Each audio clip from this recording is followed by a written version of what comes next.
கூட்டணி வேண்டாம். அந்த டெசிஷனில் நாம் கிளியராக இருக்கணும். ஓகே சார், மேலிடம் சொல்கிற பிளான்னு நான் எப்போவுமே உங்ககிட்ட சொல்லிட்டு தான் இருக்கேன். நீங்களும் அதுக்கேற்ற மாதிரி கரெக்டாக போயிட்டுருக்கீங்க.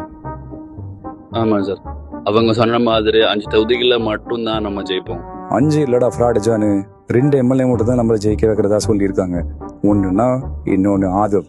ஆமா தலைவரே, மற்ற தொகுதியில வேட்பாளரை மட்டும் போட்டு ஓட்டு கேட்க போகாதீங்கன்னு சொல்லிடுவோம். மேலிடத்துக்கு நம்ம வழியை விட்டுருவோம். தலைவரை மிச்சம் இருக்க 232 தொகுதிக்கும் நம்மகிட்ட ஆளே இல்லை, எங்க நிட்டுன்னு வருது? கமலஹாசன் மாதிரி ஸ்விக்கி டெலிவரி பாய், இந்த ஜொமேட்டோக்காரன், வாட்டர் கேன் டெலிவரி பண்ணுறவன், நம்ம அண்ணி வீட்டு டாகை பார்த்துக்கிற ஆயா, இப்படி பல பேரை நான் கூட்டிகிட்டு வரேன். எங்கள் மாமனார் காசு தானே மயிரா போச்சு. எலெக்ஷன் முடிஞ்சதும் டான் பிக்சர்ஸ் தயாரிப்பில் த்ரிஷாவில் நான் நயன்தாரா பார்ட் 2 சைன் பண்ணியிருக்கேன். செம்ம கில்மான படம். மக்கள் நம்மளை மறந்துடுவாங்க, அதை நான் பார்த்துக்கிறேன்.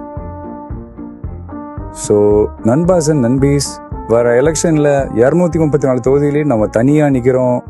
எலெக்ஷன் முடிஞ்சதுக்கப்புறம் நட்ட ரோட்டில் கமல் மாதிரி நிற்கிறோம்.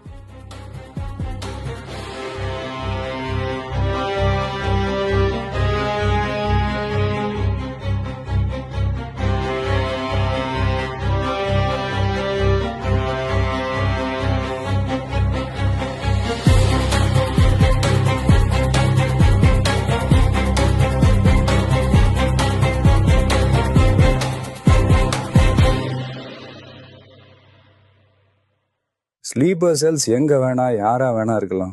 எத்தனை முகமூடிக்கு பின்னாடி வேணாலும் ஒளிஞ்சிட்டு இருக்கலாம்.